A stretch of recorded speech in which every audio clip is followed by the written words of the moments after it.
Hello, hello, welcome, please come in. Our shopping-only journey is at its end, with all the playthroughs completed, and that sure was a time.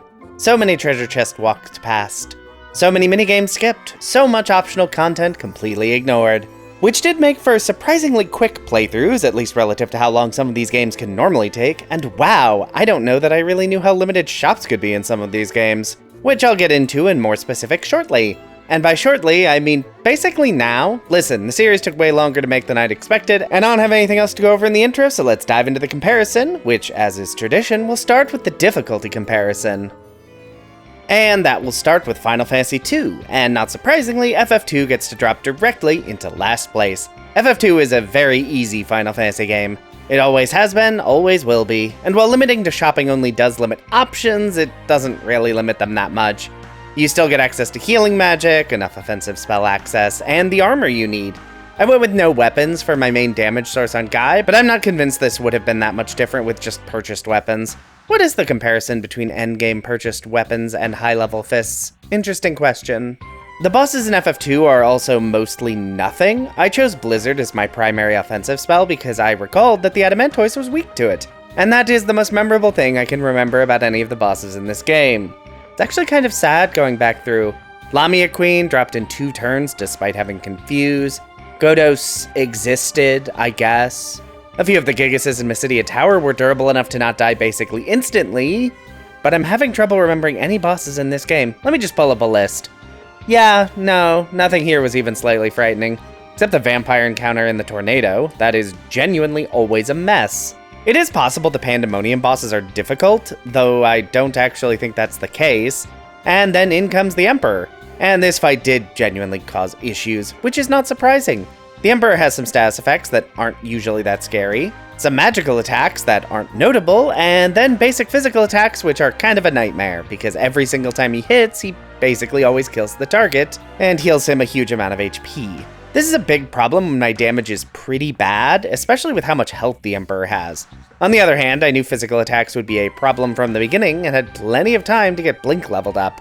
And while my damage was indeed quite bad, the game was very kind.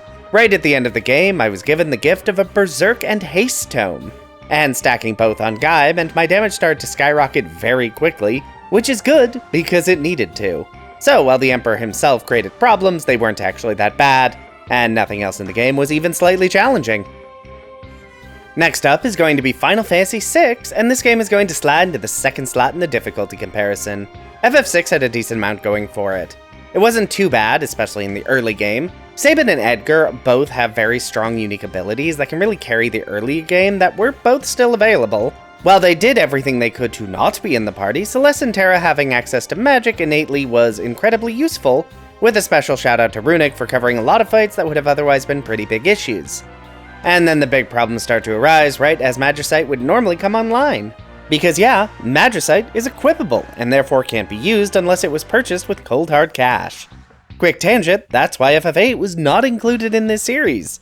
At least one reason, because not a single GF can be purchased in that game. Anyway, it wasn't all gloom and doom though. Strago's lore ability is invaluable in any run where it can be used. Gogo can copy other characters' abilities, though with worse stats, and while the Magicite pool was small, they were invaluable. Seraph got me access to mid-tier healing and resurrection magic, no Curaga, but I will take Cura, Raise, and Asuna.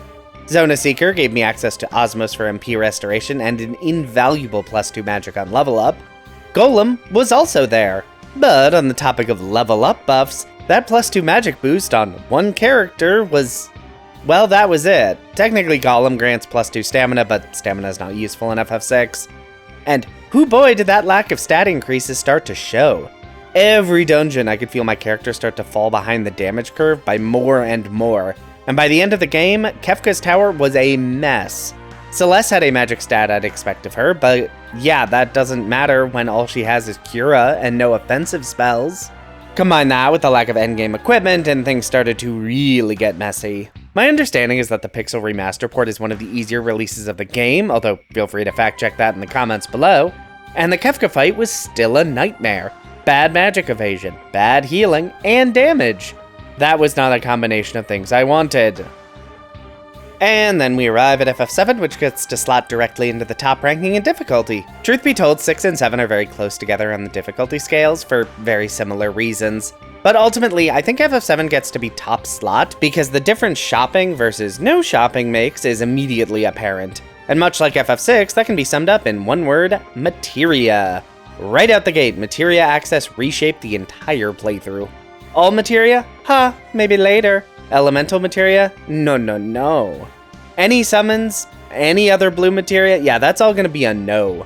Command materia? Hope you like garbage, because that is all you will be getting. In all my playthroughs of this game, I never realized how few materia are actually purchasable. It makes sense, you probably shouldn't be able to buy duplicate copies of Double Cut, but wow. The equipment side was also pretty restrictive. The game does give weapon and armor upgrades pretty consistently, after an early drought, particularly for Cloud, but accessories. I didn't have any way to absorb water or fire damage for their respective Genova, and that was rough.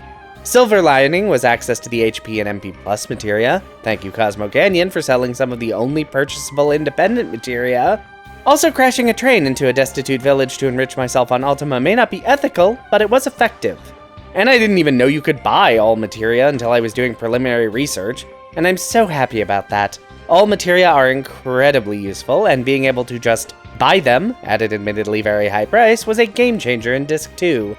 But even once my materia situation was, well, as sorted as it could be, the equipment issue started to cause issues. Because while FF7 does give access to purchase weapons at pretty good rates for most of the game, that stops at Mediel, and there is a decent chunk more of game to do.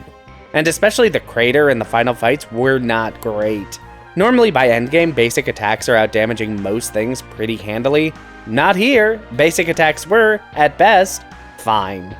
Realistically, they were pretty bad, and while FF7 does give a variety of ways to protect from statuses, turns out you can't purchase those. Who knew Resist had an actual use case? A narrow one, but still. And last, but technically not least, we arrive at FF9, which gets to slide into the second to last place on the difficulty comparison. Much like 6 and 7, 2 and 9 were pretty close together. FF9 shopping only was, for the most part, not actually that distinct from a normal playthrough. I mean, there were definitely points where I got access to weapon, armor, or accessories a bit later than I would have been able to via steals or treasure, but I'm trying to think of a single time where that happened in a meaningful way. Gizamalook, maybe? But even then, most of the important tools I need in my arsenal were still there. Vivi still got improved magic at the times I needed. Freya still had white draw. Oh, healing. Healing was a problem. Mostly because the game has 2 white mages and does everything in its power to stop them from being in your party for large chunks of the game.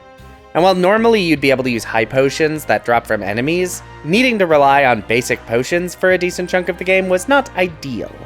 Then again, Quina had White Wind, Freya had Race's Wind, auto regen exists. Yeah, most of this was not super difficult. But FF9 does get to be a bit higher than FF2, almost entirely because of the endgame. Because, like, well, every game on this list, the endgame really ramps up the relative difficulty, because that is the point in the game where the game provides you with endgame weapons, armor, add-ons, and none of them are purchased, so they exist only to be sold, or ignored. And that really messes with the scaling, and that caused some problems. Nova Dragon genuinely almost took out my entire team, though most of that was me being lazy and not leveling up Echo. Tiamat actually did give me a game over, though the rematch, once I actually took the time to swap equipment, was really easy.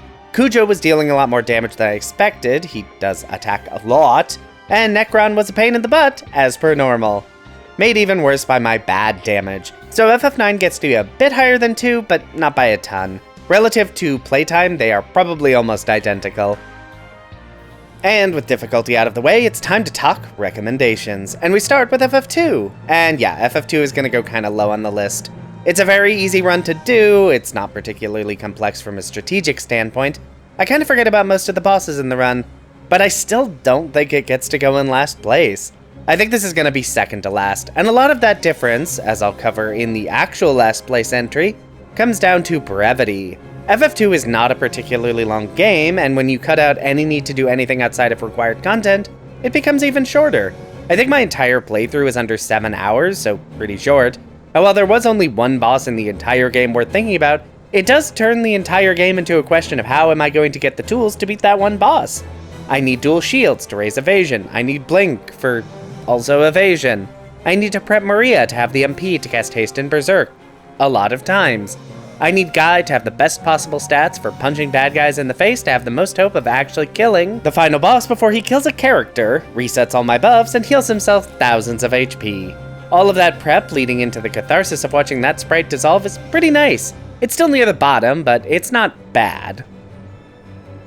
And next up is FF6, and FF6 is a considerable improvement over FF2. There are more characters that are more distinct. While Final Kefka is a big problem looming, it's not by any means the only challenge in the game. There's also a really interesting mix of what is and isn't available to the party. There is a lot that is purchasable in this game, but among the things that aren't are most magicite and a lot of relics. This skews focus onto what characters are going to be useful. I had a couple people ask why I didn't recruit Terra in the World of Ruin, and the simple answer is there wasn't a reason to. She wouldn't have been very useful. Even Celeste barely made it onto the team. Honestly, recruiting Mog for dances or Umaro for berserk attacks would have been better, and could have ended up being more useful. Magic in FF6 is also strong. Too strong by most considerations, so having such limited access to magic was pretty interesting throughout. Yeah, I could heal, and nothing. Great. And that lack of magic access, compounded with limited stat increases and no endgame equipment, was really interesting. The whole final dungeon process may have been more tedious than I'd have preferred, because WoW was switching my active party around all the time. Really annoying. But those bosses were pretty fun to problem solve. It's also interesting to see how some bosses were very, very easy, despite these limitations, and others were incredibly difficult. And that final Kefka tower fight was tense. Kefka was genuinely very tricky here, which was a nice change after my last two runs, where Kefka got deflated like a wet noodle when I showed up. And here it is. Hi, FF7. Yes, take your flowers, you earned them, you get to be in first place on the recommendation list. No, it wasn't particularly close. To start with, FF7 has the innovative feature of not having to pick up items from random combats.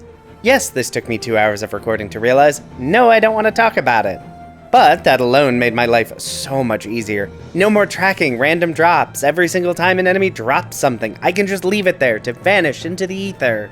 You might think this was a minor thing, but for every game I played, I had to have my phone next to me with my notes app open to record every single item. This genuinely took a lot of time and was super tedious, and not having to do it for a whole playthrough was amazing. But even aside from the quality of life improvement FF7 represented, this was just a really interesting run. I talked about all the materia I couldn't get in 7 with only shopping, and we're diving back into that now, because yeah, there was a lot of materia I could not get. And that meant relying on playing in a way I would not normally. It's so different playing this game with no enemy skills, no summons, barely any command materia. Basic magic access becomes the most important part of any strategy. Would I have appreciated all materia sooner? Yes. Did it make playing more complicated when I couldn't just haste or wall or cure my entire party with a single action? Absolutely. FF7 shopping only was easily the most interesting run in the series. It wasn't close. The game felt different from beginning to end, and that is what I love to see. And sadly, that means we arrive at FF9, and FF9 gets to be put into the last slot. The 4th place slot of shame, and that's always a bummer. I mean, because I'm ranking the games, one of them will always in the last placement, but sometimes that's the worst of greats. This ain't that. FF9 shopping only was not a particularly fun experience, and that's down to a few factors. First problem was item drops. For the quality of life benefit FF7 had of not having to pick up items, FF9 did not have that, and FF9 was worse because enemies in this game drop so much crap. Every playthrough I mostly focus on stealing, because that's an active thing you need to do to get many items early, or at all. I never realized how many enemy drops there were, and wow, was tracking all of them super tedious. If someone made a mod that turned off enemy drops, FF9 would probably rise a rank immediately. But it would only be one, because the playthrough just didn't feel that different from a casual run. It was, obviously, there were differences, but there are a lot of shops, synthesis exists. You can get so many items and learn so many abilities, even when you forget to go to an endgame synthesis shop. Whoops. But for all the annoyance of tracking enemy drops, the minute-by-minute play did not feel different. Up until maybe near the end with my damage numbers, even then they didn't feel that different, so much as people love FF9, this has to be placed in the last slot. Maybe you'll do better next time. But there we go, we're done! The shopping-only runs are completed. I no longer need to hoard all the gil in the world to buy mediocre items. These runs were pretty fun, for the most part. Even into the end of the runs, it did feel very strange to just run past treasure chests. Something about skipping items will just never feel natural or normal to me. What can I say? I like shiny things. I did want to shout out that I do have a Patreon, linked in the description. I spend a lot of time making these videos, so if you enjoyed the video, want to support the channel, and are financially stable enough to do so, that exists. No pressure though, this channel is free to enjoy for everyone, and will remain that way. For now, if you like this video, be sure to hit that like button. If you'd like to see more of this, feel free to subscribe. Hey, maybe leave a comment if you have something you'd like to say. But whatever you decide to do, have a safe trip home.